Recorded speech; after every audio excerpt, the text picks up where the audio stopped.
Agenda Pakistan کے ساتھ ناظرین عامر سے حاضر ہے۔ موسم سرما کی آمد ہے، لیکن سیاسی حدت میں اضافہ ہو رہا ہے۔ اگر آپ حزب اختلاف کے رہنماؤں کی باتیں سنیں تو لگے گا کہ وطن عزیز میں ہر خبر جو ہے وہ منفی خبر ہے، ہر خبر جو ہے بری خبر ہے۔ میڈیا کے اگر آپ کردار کا جائزہ لیں تو وہاں بھی آپ کو سنسنی خیزی کا رجحان جو ہے غالب نظر آتے ہو، کچھ ایسی آوازیں یا ان کی بازگشت جو ہے وہ چھائی نظر آتی ہے۔ آج کے دور میں صحیح کیا ہے، اس کا فیصلہ حقائق سے زیادہ اس بات پر ہوتا ہے کہ آپ دیوار کے کس طرف کھڑے ہیں، یعنی کہ بیانی کی لڑائی ہے جس میں ابلاغ عامہ سے تعلق رکھنے والے بہت سے جو پہلوانوں کا خیال ہے کہ جی حکومت شدید دباؤ کا شکار ہے۔ یقیناً حکومت کے پاس چیلنجز بہت ہیں۔ حزب اختلاف جو ہے جارحانہ موڈ میں ہے اور تحریک چلانے کی تیاریاں کر رہی ہے۔ اس کے رہنما جو ہیں وہ دعویٰ کر رہے ہیں کہ جی حکومت کے جو دن ہیں گنے جا چکے ہیں۔ نواز شریف صاحب لندن میں بیٹھ کر حکومت کے خلاف جو ہیں سرگرم عمل ہیں، اور دلچسپ بات یہ کہ حکومت نے خود انہیں باہر جانے کی اجازت دی۔ کیا حکومت اب اپنے تازہ ترین دعووں کے مطابق انہیں وطن واپس لا سکتی ہے؟ یہ بڑا سوال ہے۔ اس کے لیے کیا کوئی قانونی طریقہ ہے یا حکومت کی طرف سے صرف جو ہے زبانی کہتے ہیں جمع خرچ کی جا رہی ہے؟ وزیر اعظم عمران خان صاحب کے حزب منشا جو ہے احتساب ہو رہا ہے یا پھر اس معاملے پر بھی شور زیادہ ہے اور عمل کم ہے؟ کہ احتساب کے نام پر سیاسی مخالفین کو بقول جو حزب اختلاف کہتی ہے کہ جی سیاسی انتقام کا نشانہ بنایا جا رہا ہے، کیا واقعی ایسا ہے؟ نواز شریف اور ان کے جو ہمنوا ہیں حکومت کے خلاف ہی نہیں بلکہ ہم دیکھتے ہیں کہ فوج کے خلاف بھی بیانات دے رہے ہیں۔ حکومت کی اس پر کیا سوچ ہے؟ پاکستان ڈیموکریٹک موومنٹ کی تحریک کس کروٹ بیٹھے گی؟ سندھ کے جزائر پہ آخر کیا جھگڑا ہو رہا ہے؟ یہ اور بہت سارے دیگر سوالات آج ہم کریں گے اپنے خصوصی مہمان محترم بابر اعوان صاحب سے۔ معروف قانون داں ہیں، مصنف ہیں، کالمسٹ و تجزیہ کار ہیں اور وزیر اعظم پاکستان کے معاون خصوصی برائے پارلیمانی امور ہیں۔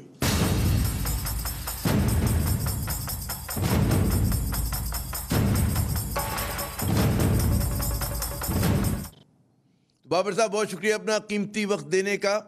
انتہائی آسان اور سادہ سوال سے بات شروع کرتے ہیں کہ نواز شریف صاحب کو آخر وطن کیسے واپس لائیں گے، یہ ذرا سمجھائیے۔ جی بسم اللہ الرحمن الرحیم۔ تھینک یو ویری مچ عامر جی۔ بات یہ ہے کہ اس سوال تک پہنچنے سے پہلے جو آپ نے پیچھے انٹرو دیا میں اس کو بھی آپ کو جوائن کر کے میں دو باتیں آپ کے ساتھ شیئر کرنا چاہتا ہوں۔ پہلی بات یہ ہے کہ یہ جو اس وقت چائے کی پیالی میں جو طوفان ہے، یہ طوفان کس بات پہ برپا ہے اور یہ ہنگامہ کس بات پہ اٹھا ہوا ہے؟ بات بڑی سیدھی ہے کہ نواز شریف صاحب کا یہ خیال تھا کہ انہوں نے جس طریقے سے بھی باہر جانے کا، آپ کو یاد ہے کہ یہ عدالتی فیصلہ تھا، حکومت نے اس پہ عمل درآمد کیا۔ ہم نے کہا کہ 7 ارب 40 کروڑ روپے کا بیل بانڈ لیا جائے، عدالت نے مناسب سمجھا کہ بہت واجبی سی ایک رقم 50 روپے کا سٹیمپ پیپر، لیکن وہ انڈرٹیکنگ ہے، اس کی جوڈیشل سینکٹٹی ہے جو شہباز شریف نے دی ہے۔ ایک انڈرٹیکنگ نواز شریف بھی دے کے وہ باہر گئے۔ ایک پہلو یہ تھا، ان کا خیال یہ تھا، اور مریم کے آپ نکال کے دیکھ لیجئے گا صاحبہ کے جتنے بھی بیانات ہیں، وہ کہتی رہی کہ میرا باہر جانا بہت ضروری ہے، میرے بغیر ابا بچ نہیں سکتے، ان کی بیماری اور تیمارداری میرے علاوہ وہاں پہ کوئی نہ نرس کر سکتی ہے نہ کوئی ڈاکٹر کر سکتا ہے، نہ ہی اہل خانہ اس قابل ہیں کہ وہ ان کو سنبھال سکیں۔ وہ ان کی امید پوری نہیں ہوئی۔ اس کے بعد کیا ہوا کہ جب بیل ختم ہوتی ہے، ان کا خیال یہ تھا کہ گورنمنٹ چپ بیٹھی رہے گی۔ گورنمنٹ نے اپنا فیصلہ کیا، گورنمنٹ آف پنجاب کی میں بات کر رہا ہوں، اور فیصلے کی روشنی میں بیل ایکسٹینڈ کرنے سے انکار کیا۔ اس طرح سے معاملات آگے بڑھنا شروع ہو گئے۔ اس کا دوسرا منظرنامہ اس وقت سامنے آتا ہے جب اسلام آباد ہائی کورٹ کے اندر ان کی اپنی اپیل چلتی ہے، اور اپیل میں سے وہ غیر حاضر ہو جاتے ہیں۔ وہ ضمانت پہ تھے اور ان کی ضمانت کی کینسلیشن کی درخواست ادارہ احتساب نے کوئی 2-3 دن پہلے وہ اسلام آباد ہائی کورٹ کے فاضل بینچ کے سامنے رکھ دی ہے۔ اب ان ساری صورتحال سے بچنے کا، اور وہ مقدمات جو پائپ لائن میں یا پینڈنگ ہیں جن میں انڈائٹمنٹ ہونی ہے یا ٹرائل ابھی ہونا ہے، اپیلیں جن کی سماعت ہونی ہے اور اس میں فیصلہ آنا ہے، ایک طرف جائے گا فیصلہ یا دوسری طرف یہ عدالت کو معلوم ہے، کوئی دوسرا اس کو پری ایمپٹ نہیں کر سکتا، نہ ہی سمجھ سکتا ہے فیصلہ آنے سے پہلے کہ کیا ہوگا۔ ان حالات میں ان کے پاس 2 آپشنز تھے۔ باعزت آپشن یہ تھا کہ پاکستان کا دستور جس کی وہ بہت بات کرتے ہیں اس کے سامنے اپنے آپ کو آگے سرنڈر کرتے، ایک دستوری عدالت کے سامنے جاتے اور عدل کے نظام پہ اعتبار کا لوگوں کو یقین دلاتے کہ دیکھیے میں بھی اتنا ہی شہری ہوں جتنے آپ ہیں، ہم سارے برابر ہیں قانون کی نظر میں، عدالت بھی ہمیں اپنی نظر میں برابر سمجھتی ہے اور اس لیے ایکول ٹریٹمنٹ ہمارے ساتھ ہوگا، آئیے ہم عدالت چلتے ہیں۔ لیکن یہ وہ ہیں جنہوں نے کہا ہوا تھا کہ مجھے کیوں نکالا کہ وقت 4 لوگوں نے مجھے ہٹا دیا، 3 لوگوں نے، یہ کون ہوتے ہیں مجھے ہٹانے والے؟ اب اس سے بھی غلط باتیں انہوں نے کی۔ جب یہ سارا نہیں بنا تو پھر انہوں نے رینٹ اے کراؤڈ کا فیصلہ کیا۔ آپ کو یاد ہے پچھلا نومبر وہ اسی طرح کا نومبر تھا، اور اس میں بھی یہی ہوا تھا کہ سارے پیچھے کھڑے ہو گئے اور مولانا صاحب کو انہوں نے آگے کھڑے کیا. لیکن اس کا نتیجہ کیا نکلا؟ کوئی نتیجہ نہیں نکل سکتا تھا، اس لیے کہ ایجنڈا کیا تھا؟ کوئی ایجنڈا نہیں تھا. کرپشن بچاؤ کوئی ایجنڈا نہیں ہو سکتا، پبلک اس کے ساتھ کھڑی نہیں ہوتی. آپ کو میں 2 حوالے دیتا ہوں بڑے امپورٹنٹ ہیں. ایک یہ کہ ریگل چوک لاہور میں انہوں نے جلسہ کیا، آپ نے دیکھ لیا. میں یہ عرض کر رہا تھا کہ خطا کلامی کی اجازت دیں کہ بڑا آپ نے تفصیل سے وہ پس منظر آپ نے بیان کیا، یقیناً بہت اہم باتیں ہمیں بتائیں، لیکن وہ جو سوال ہے کہ اب حکومت ان کو واپس کیسے لائے گی جب یہ دعویٰ کیا جا رہا ہے؟ اس کے لیے آپ لوگ جو ہیں عملی اقدامات بھی کرنے کا سوچ رہے ہیں، کچھ کر بھی رہے ہیں، درخواست بھی دے دی ہے. Here you go. G Here you go and here we go. اب میں اس طرف آتا ہوں. اس پس منظر میں ان کا واپسی جو ہے وہ ایک قانون کا اور آئین کا تقاضا ہے، اور وہ کیا آئین کے ماورا ہیں یا قانون سے وہ بالا تر ہیں، اس کا فیصلہ ہونا ہے. جو پاکستان کی حکومت ہے وہ جو وارنٹس ہیں ان کو ایکسیکیوٹ کرانے کے لیے ہم نے ایک علیحدہ سے پروسیس شروع کیا ہوا ہے. آج کورٹ نے کہا ہے کہ ضابطہ فوجداری کی دفعہ 87 کے نیچے ان کو ہم اشتہاری مجرم قرار دینے لگے ہیں، اور اشتہاری دینے کے لیے 1 مہینے کا جو عرصہ ہے وہ پورا کرنا پڑتا ہے تاکہ اگر اس میں ملزم پیش ہونا چاہیے یا سرنڈر کرنا چاہے تو اس کو موقع دیا جا سکے. وہ ایک طرف ہے. دوسرا یہ ہے کہ ہم نے کوئی 2-3 دن پہلے ہم نے خط لکھا ہے ایک ایکسٹریڈیشن کا، کہ وہ چونکہ پاکستان کی عدلیہ کے کانوکٹ ہیں اور وہ صرف سوللی جو گراؤنڈ تھی ان کی وہ بیماری تھی جو ہمارے نقطہ نظر سے غلط نکلی ہے، اور قوائف بھی ثابت کرتے ہیں، شواہد بھی ثابت کرتے ہیں، اور ان کا گھومنا پھرنا بھی ثابت کرتا ہے، کھانا پینا سیاست کرنا بھی ثابت کرتا ہے سارا. تو وہ ایکسٹریڈیشن کے لیے ہم نے کہا ہے. اب اس میں 2 پہلو ہیں. ایکسٹریڈیشن 2 صورتوں میں نہیں ہوتی. نمبر 1، اگر کوئی اسائلم سیکر ہے اور وہ اسائلم سیک کرنے کے لیے اس نے اپنے پیپرز دے دیے ہیں، اس کو ایک ٹیمپری سٹے ایک طرح کا مل جاتا ہے، اور اس کے بعد جب تک اس کی فائنل اپیل نہیں ہوتی. آپ کو یاد ہے جو وکی لیکس والے تھے وہ ایک ایمبیسی میں گھس گئے، وہ اسائلم سیکر بن گئے، اور کئی سال وہ وہاں پہ بیٹھے رہے جب تک ان کے خلاف فیصلہ نہیں آ گیا. Nawaz Sharif is essentially not an asylum seeker. اب دوسرا پہلو یہ ہے کہ وہ کیا ہیں وہاں پہ. اگر کوئی اسائلم سیکر نہ ہو اور اس کو ڈیتھ کا سامنا ملک میں کرنا پڑے، اب یہ بڑی میں اس میں سے 2 باتیں اور بھی نکلتی ہیں، اس کی شاخیں آپ ذہین آدمی ادھر خود چلے جائیے گا. تو وہ ڈیتھ کا اگر اس کو کسی جگہ سینٹنس مل سکتا ہو تو پھر وہ مشکل ہو جاتا ہے.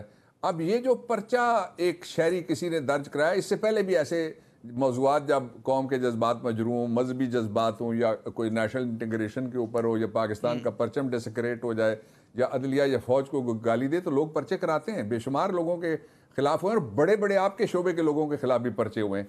تو اس لیے وہ جو پرچہ ہے اس کا ایک یہ ضمنی ضرور نقطہ نکلتا ہے کہ اس کا فائدہ کس کو ہے، کہ کیا کوئی ایسا ہے جو نواز شریف صاحب کو یہ وہاں پہ موقف لینے کا موقع دینا چاہتا تھا کہ دیکھیے اس میں تو ڈیتھ ہو سکتی ہے اس لیے میں واپس نہیں جانا چاہتا، لیکن جو کانوکٹ ہے اس کو رکھنے کا کوئی اختیار برطانیہ کے پاس نہیں ہے.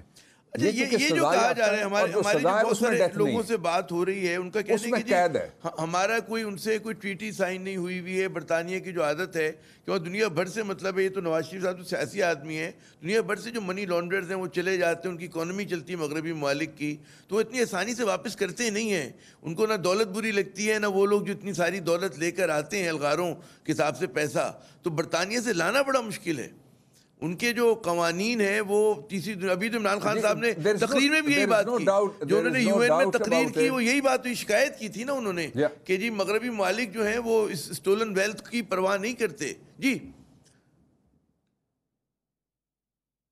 میں اس سے تو میں ایگری کرتا ہوں جو آپ کہہ رہے ہیں، یہ امر واقعہ ہے، لیکن جو ہندوستان کے 5500 لوگ مطلوب ہیں جن کے خلاف ہندوستان کی حکومت 1992 سے لگی ہوئی ہے، اور انہوں نے ان کے ساتھ جو ایکسچینج آف کرمنلز کی ٹریٹی بھی کی ہوئی ہے، اس کے باوجود وہاں صرف ایک آدمی جو ویرو بھائی پٹیل ہے اس کو انہوں نے واپس کیا تھا.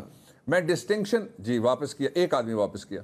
جو ڈسٹنکشن میں ڈرا کر رہا ہوں، یہ جو اس کو کہتے ہیں انٹرنیشنلی کانفلکٹ آف لا کا ایریا ہے جس میں ہم گفتگو کر رہے ہیں عامر صاحب جناب، اس میں جو میں ڈسٹنکشن ڈرا کرنا چاہتا ہوں آپ کے ذریعے قوم کے سامنے، وہ یہ ہے کہ کانویکٹ کو رکھنے کا سوال ہی پیدا نہیں ہوتا. جو وکی لیکس والے تھے وہ بھی بچنے کی کوشش کرتے رہے کہ کسی طریقے سے مجھے اگر اسکینڈینیویا لے جا کے ٹرائل میرا ایک دفعہ ہو گیا میں کنوکٹ ہو گیا تو پھر میں گیا. تو وہ کنوکشن سے بچنے کی کوشش کر رہے تھے. اس لیے اچھا جب کنوکشن ہو جائے اور اگر کوئی آدمی کنوکشن ہو جائے منی لانڈرنگ کے اوپر, آپ نے جب کہا نا منی لانڈرنگ کے جتنے لوگ جاتے ہیں, اور نواز شریف سیاسی آدمی ہے, سیاسی آدمی منی لانڈرنگ کرنے میں ملوث ہے جی, اور کون ہے, ان کا سمدی بھی ملوث ہے, ان کا ایک بیٹا ملوث ہے, ان کا دوسرا بیٹا ملوث ہے, ان کی صاحبزادی ملوث ہے, ان کا بھتیجا ملوث ہے, ان کا بھائی ملوث ہے, ان کا سمدی پورا کا پورا جو ہے وہ ٹبر وہ منی لانڈرنگ میں ملوث ہے. اسی لیے لوگ نعرے لگاتے تھے چور ٹبر والے. جو اصل ایشو ہے وہ یہ ہے کہ یہ منی لانڈرنگ کے کیس میں وہ مطلوب نہیں ہے, منی لانڈرنگ کے کیس میں وہ سزا یافتہ ہیں. یہ ڈسٹنکشن ہے بہت بڑی, اور یہ نہیں کہہ سکتی وہ ریاست کہ ایک ایسی ریاست جس نے اس کو سزا دے رکھی ہے ہم اس کی بقیہ سزا بھگتنے کے لیے اس ملزم کو پناہ دیں گے اور ہم واپس کریں گے. اس لیے to my understanding and to the government's understanding, میں لیگل بات بھی میں نے کیا اور گورنمنٹ کا بھی ویو یہ ہے کہ دس از اے فٹ کیس جہاں پہ ان کو ریپیٹریٹ کر کے پاکستان کے حوالے کیا جا سکتا ممکن ہے. اچھا ٹھیک ہے, یہ تو خیر آپ کی بڑی توقعات ہو گئی, گریٹ ایکسپیکٹیشنز جیسے ڈکن صاحب کو ناول تھا. یہ بتائیے کہ جو اشتہاری ہوتا ہے, آپ تو خیر قانون داں ہیں, آپ کی سمجھ میں آتا ہے کہ اشتہاری ہونے کا کیا مطلب ہے. ہم جیسے لوگ جنہیں کچھ نہیں پتا, معصوم سے لوگ, ہمارے ناظرین, اگر کسی کو اشتہاری قرار دے دیا جائے تو کیا ہوتا ہے اس کے ساتھ؟ مطلب ہے فوٹو چھپتا ہے, شہرت ملتی ہے, کیا ہوتا ہے, نقصان کیا ہے, فائدہ کیا ہے؟ جی, اس کی جائیداد ضبط ہو جائے گی, کیا کریں گے اس کے نتیجے میں؟ اس کا فائدہ یہ ہے عامر کہ اگر اس کی عزت نہ ہو تو اس کی بے عزتی نہیں ہوتی. پہلا فائدہ تو یہ ہے, بے عزتی اس کی ہوتی ہے جس کی کوئی عزت ہو. اگر کوئی آدمی اس کی پرواہ کرنا چھوڑ دے کہ وہ بے عزتی بھی ہو سکتی ہے تو پھر تو بڑا فائدہ ہی فائدہ ہے. اب آ جائیے لیگل کانسیکوینسز جن کو آپ نقصان کہہ رہے تھے. پہلا کانسیکوینس تو یہ ہے کہ جب کوئی شخص اشتہاری ہو جاتا ہے تو نارمل رائٹس پاکستان کے اندر یا ساری دنیا کے اندر ان سے وہ محروم ہو جاتا ہے. اس پہ انگلینڈ کے قوانین کے مطابق جس کو انڈائٹ کیا گیا ہو, پاکستان میں نہیں, جو کوئی بھی اوریجن, اس کا کنٹری آف اوریجن کوئی اور ہے, اگر وہ ملک کسی اور کا رہائشی ہے تو اس کے اوپر گلوبل لاز ہیں, ٹریٹیز ہیں جن کے مطابق ایک سینکشن یہ لگتی ہے کہ وہ ٹریول نہیں کر سکتا. یعنی وہاں سے وہ واپس پاکستان میں گرفتار ہو کے تو آ سکتا ہے لیکن پاکستان سے وہ امریکہ نہیں بھاگ سکتا. ایک یہ ہو گیا.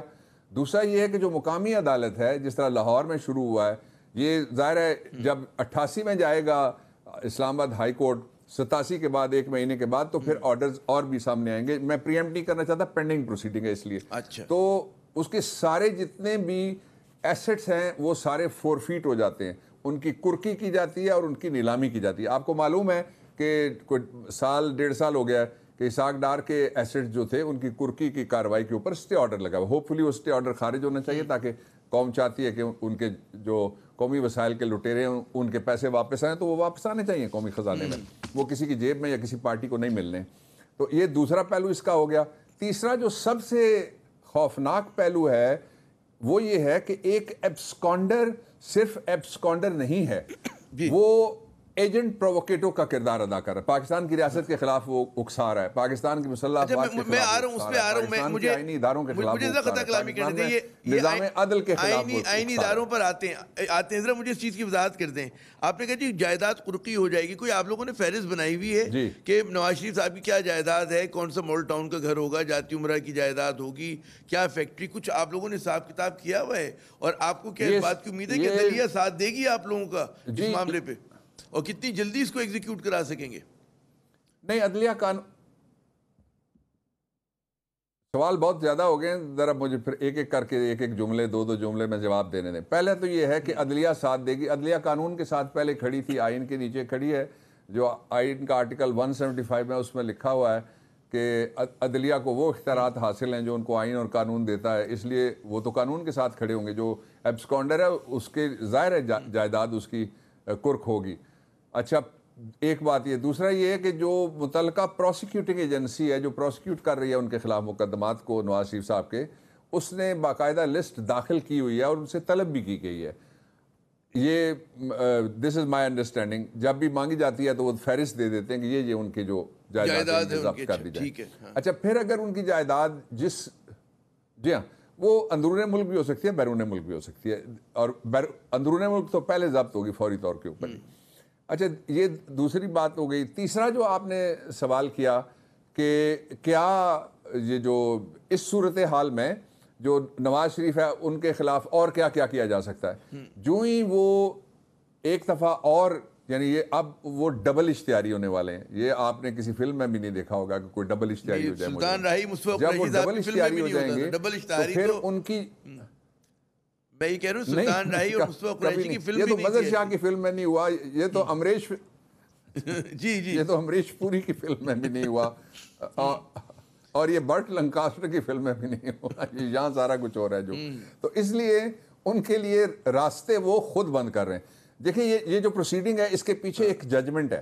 میں ججمنٹ کی طرف آپ کی توجہ دلانا چاہتا ہوں, اور وہ جسٹس تصدق جیلانی صاحب کی غالباً آتھر کردہ ججمنٹ ہے کہ ان کو 8 سال کی رعایت دی گئی تھی. آ کے انہوں نے موقف یہ اختیار کیا تھا کہ مجھے تو پتہ نہیں تھا, اور پھر جو ڈوگر صاحب بیٹھے ہوئے تھے وہ LFO والے چیف جسٹس تھے, اس لیے مجھے اعتبار نہیں تھا. تو وہ ملی جلی بات کر کے وہ اس پتلی گلی میں سے نکل گئے. اب اس کو کیٹر کیا ہے عدالتوں نے, باقاعدہ آبزرویشنز, جو آپریٹر ڈکٹا جس کو کہتے ہیں, جوڈیشل آبزرویشنز دی ہیں. انہوں نے کہا کہ ہم نہیں چاہتے کہ وہ کہیں ہمیں پتہ نہیں ہے. اس کا نتیجہ کیا ہوا وہ میں بتا دیتا ہوں عدالت کی کارروائی میں سے, جسٹ 1 لائن. پروسیکیوٹر نے یہ کہا کہ ہم نے ان کو اطلاع دے دی ہے, اور پھر عدالت میں یہ بات کہی گئی کہ نواز شریف کے جو وکلاء صاحبان ہیں انہوں نے بھی اطلاع دے دی ہے, اور کسی نے انکار نہیں کیا کہ ہم نے نہیں اطلاع دی. اور ابھی آپ کا شو بھی ان کو اطلاع دے رہا ہوگا کہ عامر ریاض صاحب بھی بات کر رہے ہیں. لندن میں دیکھا جاتا ہے, ہم نیوز دیکھا جاتا ہے, ساری معلومات ان کے پاس ہیں جو وہ جو چاہیے. اچھا مجھے بابر صاحب, جو میں نے آپ کو خطا کلامی کی, اس کے ساتھ ایک اور بات بھی ہے. جی جی فرمائیے. جی آپ یہ تیسری قطع کلامی تھی, اس کے بعد نہ کیجیے گا.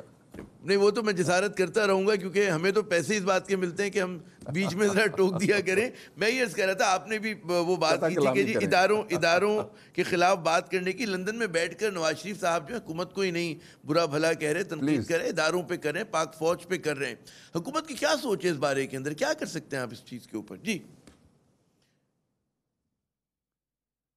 دیکھیں, پہلے تو یہ ہے کہ جو وہ بات کر رہے ہیں وہ بات ہے کیا, یہ سمجھنے والی بات ہے. آپ جس طرح کہا نا عام آدمی کو نہیں پتا ہوتا, ویسے عام آدمی ہم سے سیانا ہے, لیکن اس کے باوجود بھی لیٹس ایگری کہ جی عام آدمی کے لیے میں کہنے لگا ہوں کہ وہ بات وہ کر رہے ہیں جو انڈین آرمی چیف بکرم نے کی. وہ کہتا ہے کہ پاکستان میں جو ایپی سینٹر ہے, پاکستان کی جو کور ہے اور نیوکلس سیل ہے جو ساری طاقت کا, وہ پاکستان کی مسلح افواج ہیں. وہ کہتا ہے کسی اور طرف دیکھنے کی ضرورت نہیں ہے, لیٹ اس اٹیک دیم. ایک بات یہ ہو گئی. نواز شریف صاحب کیا کر رہے ہیں وہی, اور بلکہ ان کے جو PDM ہے اور اس کی جو لیڈرشپ ہے وہ تو یہاں تک چلے گئے کہ جو نیٹو کے ساتھ ہوا اور فلانی فوج کے ساتھ ہوا افغانستان میں, خدا نہ خواستہ آپ کے پاس کوئی اور پاسپورٹ ہے اگر, تو پھر تو قوم کو بتا دیجئے, اور اس ملک میں پھر انسانی حقوق کے لیے آپ مہم چلے. یہاں کیا کر رہے ہیں آپ پھر؟ ایک یہ بات ہوگی. دوسرا اس کے بعد جنرل بخشی کے آپ بیانات جتنے بھی سنیں گے, وہ انڈین اسٹیبلشمنٹ ہے جو ملٹری کی, میں اس کی بات کر رہا ہوں, وہ بھی یہی بات کہتا ہے. اور انہوں نے ایک اور ان کا, جس طرح ہمارے ایکسپرٹس بیٹھتے ہیں, ان کا ایک ایکسپرٹ بیٹھا جو اکثر بیٹھا ہوا ہوتا ہے, وہ میجر ہے آریا, وہ بھی یہی بات کہتا ہے. وہی بات 100% نواز شریف صاحب اگر دہرائیں گے اور پچھلے دروازے سے ان کو بھارتی ملنے کے لیے آئیں گے, جن کی تصویریں آپ لوگوں نے میڈیا پہ چلائیں, ایک اینک والا بیٹھا ہوا ہے پہلے ان کے ساتھ پارک میں, پتہ لگا انڈین ہے.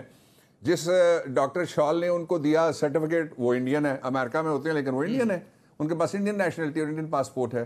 تو یہ سارا کیا ثابت کرتا ہے؟ وہ ثابت یہ کرتا ہے کہ بھارت کا بیانیہ پاکستان کے اوپر مسلط کرنے کے لیے, حاوی کرنے کے لیے اور کامیاب اور ناجے بنانے کے لیے اس کو کوشش ہو رہی ہے. ہو نہیں رہا, ہو کیوں نہیں رہا؟ میں اس کو 2 مثالیں آپ کے سامنے رکھتا ہوں. پہلی میں نے ریگل کی مثال رکھ دی, دوسری میں آپ کو مثال ایک باجوڑ میں, جس کو باجوڑ کہتے ہیں ہم لوگ, پشتو میں اس کو باجوڑ کہتے ہیں, وہاں پہ جو ڈسٹرکٹ ہے اس کے اندر وکلا کا ایک فنکشن ہوا, بڑا بھرپور ہال تھا, خوبصورت نیا بنا ہوا ہال, جرگا ہال.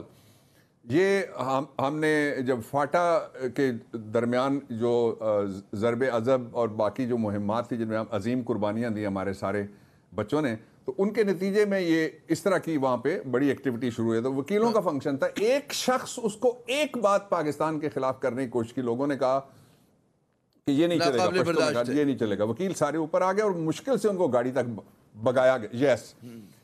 دوسری بات, تیسرا جو سب سے بڑی بات ہے وہ یہ ہے کہ پاکستان کی مسلح افواج کو ڈیفینڈ کرنے میں ان کو کیوں شرمندگی ہوتی ہے.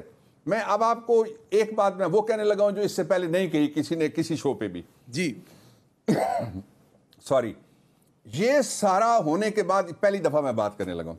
وہ کہتے ہیں جی کہ کسی نے پرچہ کرایا ہے اس میں 3 جرنیل بھی آ گئے.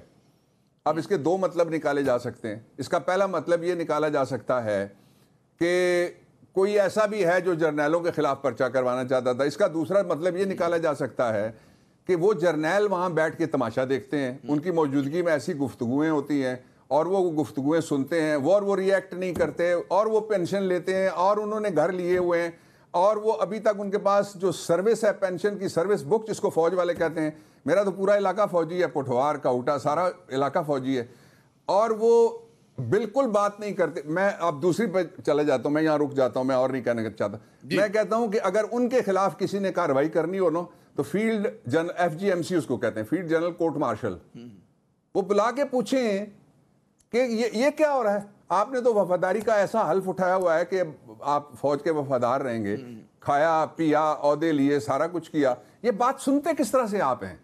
لیکن یہ بھی تو نہیں ہو رہا نا. اس کا مطلب یہ ہے کہ کسی جگہ کے اوپر بھی کوئی کارروائی ایسی نہیں ہو رہی اس وقت تک. اب میں اس کے تیسرے پہلو پہ چلا جاتا ہوں, اس پہ بھی بہت کم بات ہوئی ہوگی. تیسرا پہلو یہ ہے کہ کیا کسی نے کوئی گفتگو ایسی کی جس پہ کوئی پرچہ ہو سکتا تھا یا نہیں. یہ سوال کیوں نہیں اٹھاتے. اچھا میں آپ کو 2 مثالیں اور دے دیتا ہوں. نواز شریف صاحب کے دور آپ روشنی ڈالیں کہ کیا ہونا چاہیے تھا پرچہ. مشاہد اللہ خان صاحب ہمارے, میں کہہ رہا ہوں پرچہ ہونا چاہیے تھا. اس تیسرے سوال کا آپ ہی جواب دیں, ہمیں رہنمائی کریں ہماری. جی نہیں, میرا کور اٹیک ہے, اس کو ذرا جانے دیجئے, یہ قوم کے سامنے میں رکھنا چاہتا ہوں.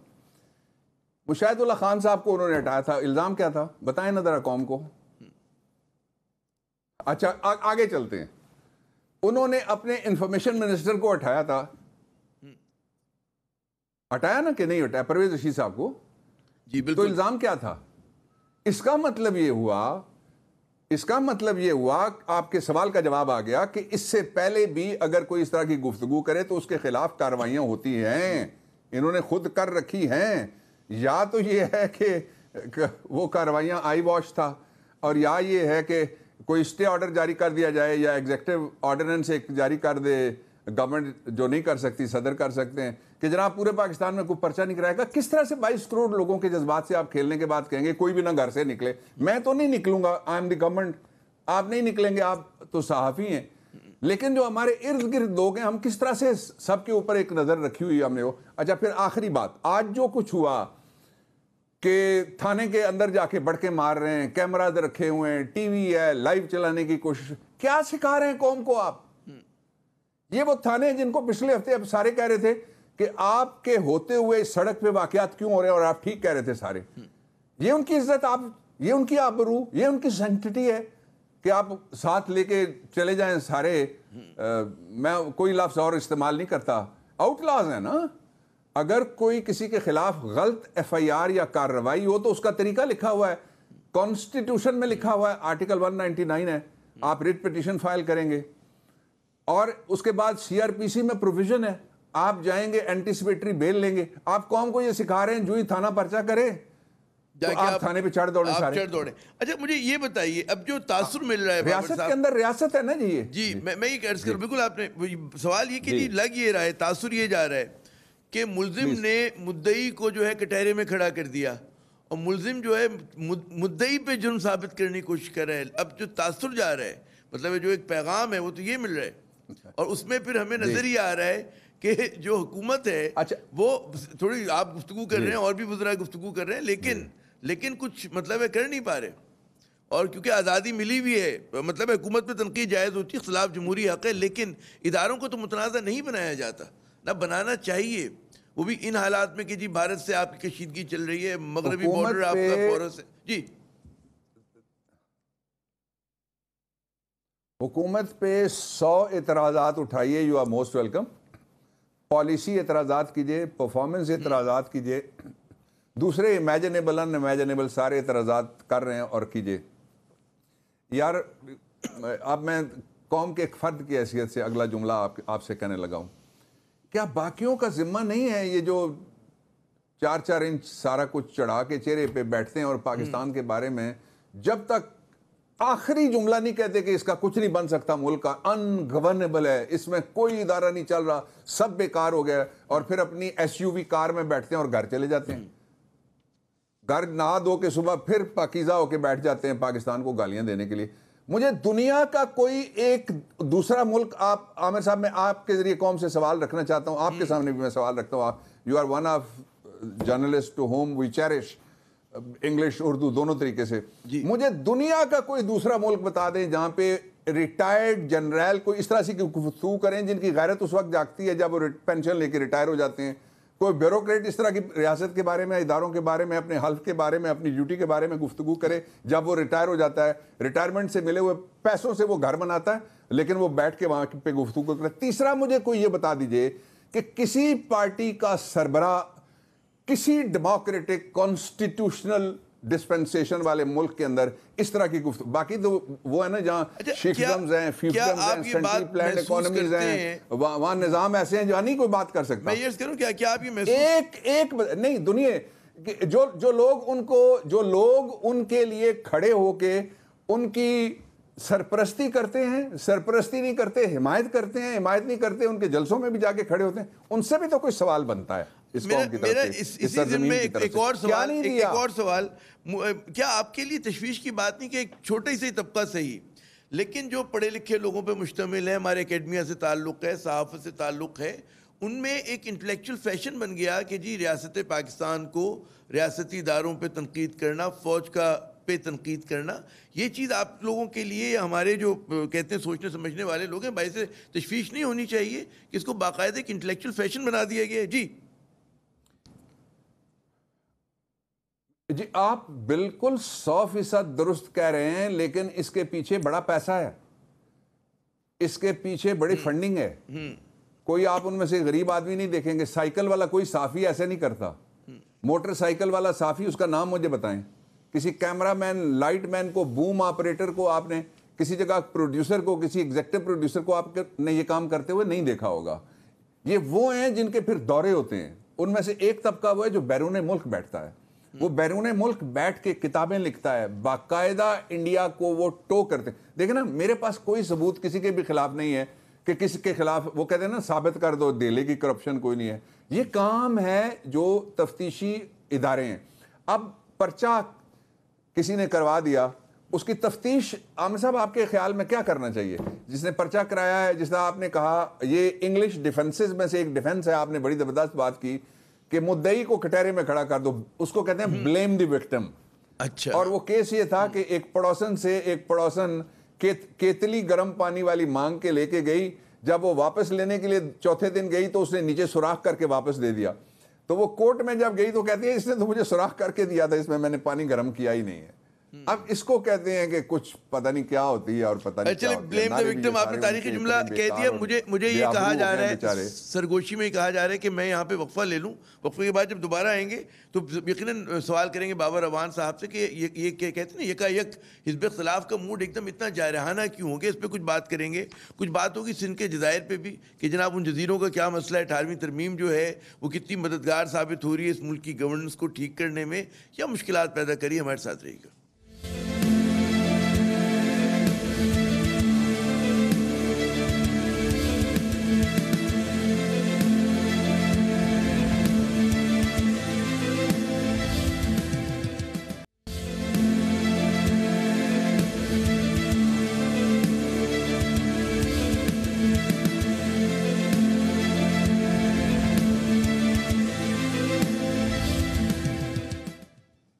ناظرین، پروگرام میں ایک مرتبہ پھر خوش آمدید، اور ہمارے آج کے خصوصی مہمان پاکستان تحریک انصاف کے سینئر رہنما محترم بابر روان صاحب۔ بابر صاحب، کیا وجہ ہے کہ ہم دیکھتے ہیں یکایک جو ہے جو حزب اختلاف ہے اس کا موڈ بہت زیادہ جارحانہ ہو گیا ہے؟ اب قیاس آرائی یہ کی جا رہی کہ کہیں سے کوئی اشارہ مل گیا ان کو، کوئی ایک دم کسی نے ہمت ان کی بندھا دی کہ ایک دم تیور بدل گئے، احتجاج کی بات ہو رہی، جلسے جلوس کی بات ہو رہی ہے۔ جی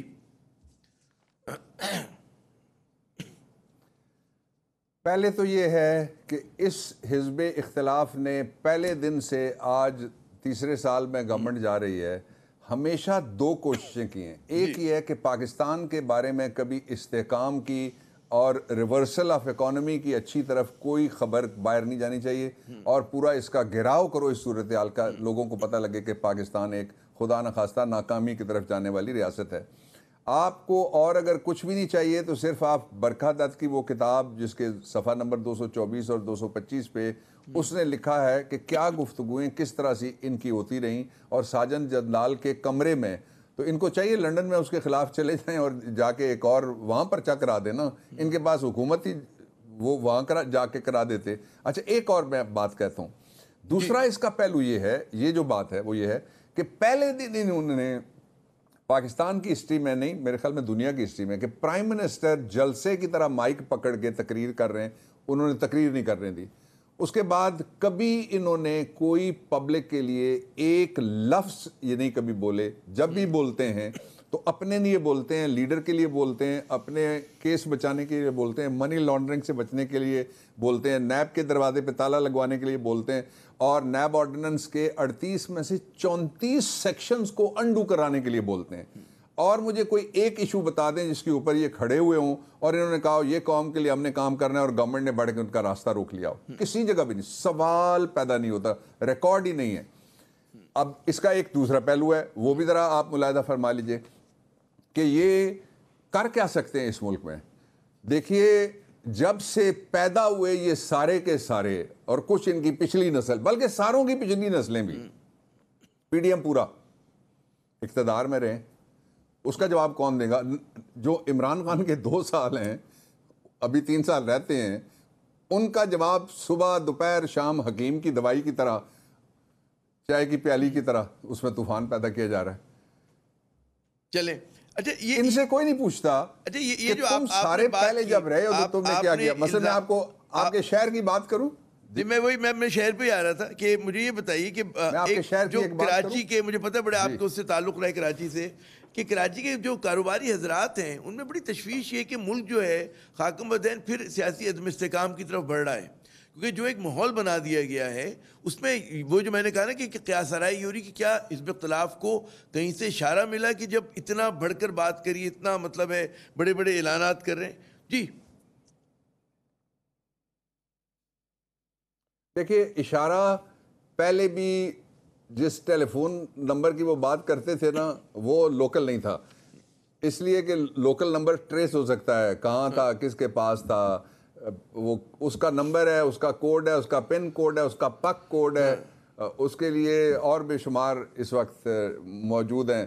تو یہ اس دفعہ پھر ان کے ساتھ یہی ہونا ہے کہ لنڈن سے ان کو فون آئے گا کہ آپ کے مطلوبہ نمبر سے جواب نہیں آ رہا, یا دوسرا آ جائے گا کہ آپ کو یہ سہولت مزید میسر نہیں ہے.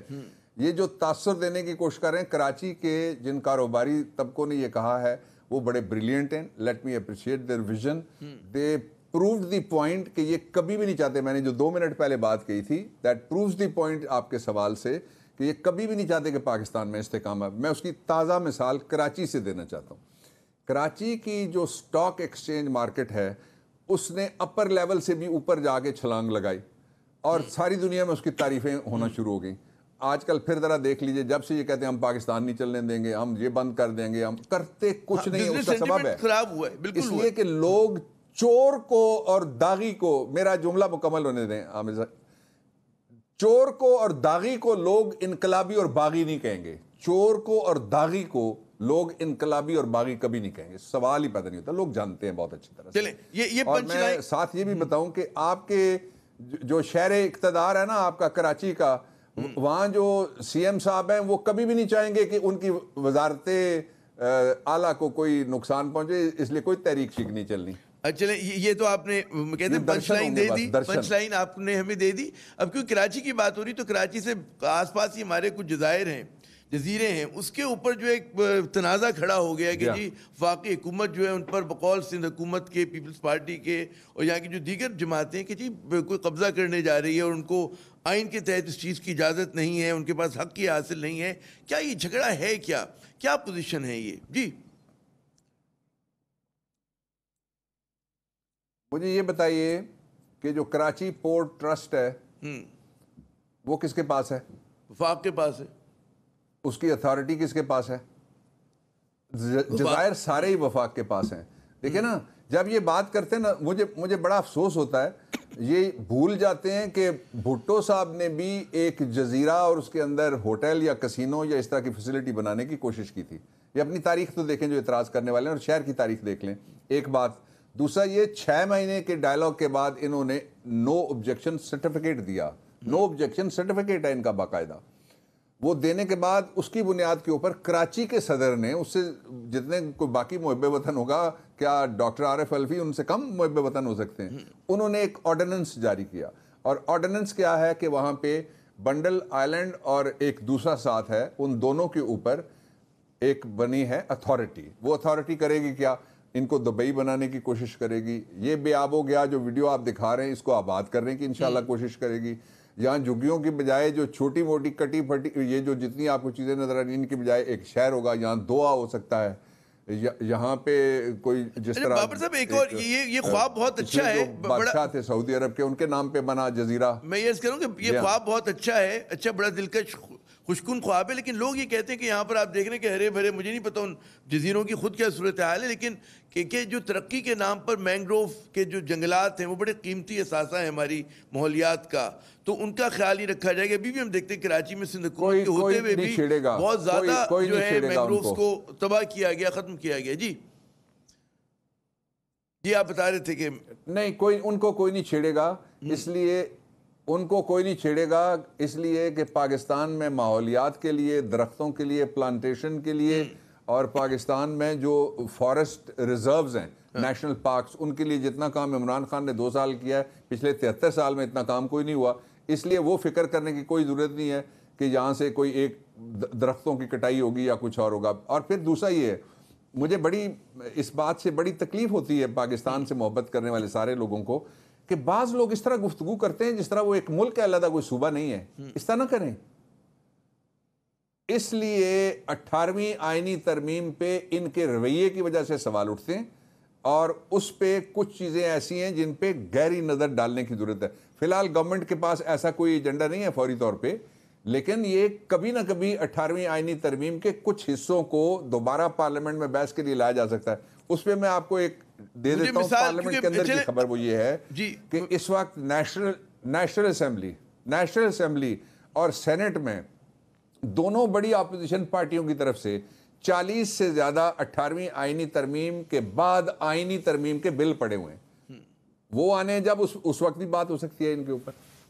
اچھا یہ بتائیے, آپ نے بقول آپ کے جی پی ٹی آئی حکومت کا ظاہر ہے کہ نہ ابھی ارادہ ہے نہ اس کے پاس ابھی عددی طور پہ آپ کر سکتے ہیں, لیکن بطور ماہر قانون اور آئینی ماہر بھی ہیں آپ, کون سے ایسی مطلب 100 سے زیادہ ترامیم ہوئی 18ویں ترمیم کے ذریعے, پورے آئین کی شکل بدل دی گئی, اور بعض لوگ کہتے ہیں بھی 73 کا آئین نہیں, کوئی اور آئین ہے, یہ ذوالفقار علی بھٹو کا نہیں بلکہ زرداری صاحب کا آئین ہے, اب یہ بھی کہا جاتا ہے اس کے بارے میں. کن 2-4 جو شقیں ایسی ہیں, کچھ چیزیں اچھی ہوئی ہیں, مثبت ہوئی ہیں, کون سی چیزیں کہ جس کو آپ سمجھتے ہیں کہ نظر ثانی کی ضرورت ہے؟ 2-3 اگر آپ کے ذہن میں ہوں, اگر ہمیں شیئر کر سکیں ہم سے.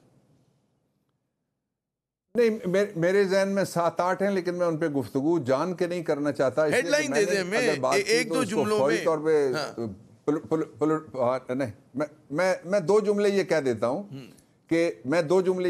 ہوں کہ ایک تو یہ ہے کہ گورننس سارے صوبوں میں, بڑے مزے کی بات یہ ہے کہ کتنے پیسے ملتے ہیں, ان میں سے خرچ کیا ہوتے ہیں. آپ کوئی ایک ڈسٹرکٹ ماڈل نکال لیجئے اور پتہ کیجئے کہ ابھی تک جو پیسے جاری ہوئے ہیں ان میں سے کتنے خرچ ہوئے ہیں گراؤنڈ کے اوپر. یہ تقریریں کرنے سے اور ٹی وی پہ بیٹھنے سے تو نہیں نہ ہو سکتا. اس کے لیے کیپیسٹی آپ کو ڈیولپ کرنی پڑے گی اداروں کی. اس سے ریلیٹڈ امینڈمنٹس ہیں. اور دوسرا یہ ہے ڈیسیجن میکنگ کوئک ہو. مثال کے طور پہ کہتے ہیں جی کہ آپ ہمیں چلا کے کراچی سرکولر ریلوے دیجئے. سب سے بڑا کریڈٹ میں دیتا ہوں, اور اس کے بعد گورنمنٹ کا کریڈٹ بنتا ہے. سب سے بڑا کریڈٹ میں دیتا ہوں چیف جسٹس آف پاکستان صاحب کو. وہ ابھی چیف جسٹس نہیں بنے تھے, سینئر پیونی جج تھے, تب سے انہوں نے یہ بیڑا اٹھایا ہوا ہے. لیکن کون اقتدار میں 12 سال سے, باقی تو چھوڑ ہی دیجئے, اگر پچھلے آپ 30 سال گننا چاہیں تو وہ بھی گن لیں, تو کیا کیا آپ نے؟ کچھ بھی نہیں کیا سوائے تقریروں کے اور زبانی خدمت کے. اور اس نے جالب نے کہا تھا نا, بہت سن لی ہے میں نے تیری تقریر مولانا, نہیں بدلی اب تک میری تقریر سے بدلی نہیں میری تقدیر مولانا. وہ نہیں بدلی نا. ہاں بہت سنی ہے میں نے آپ کی تقریر مولانا, تقریر سے بدلی نہیں میری نئے شہر تقدیر آنے مولانا. دیجئے. نئے شہر رسول اللہ صلی اللہ علیہ وسلم نے کہا کہ جب بہت زیادہ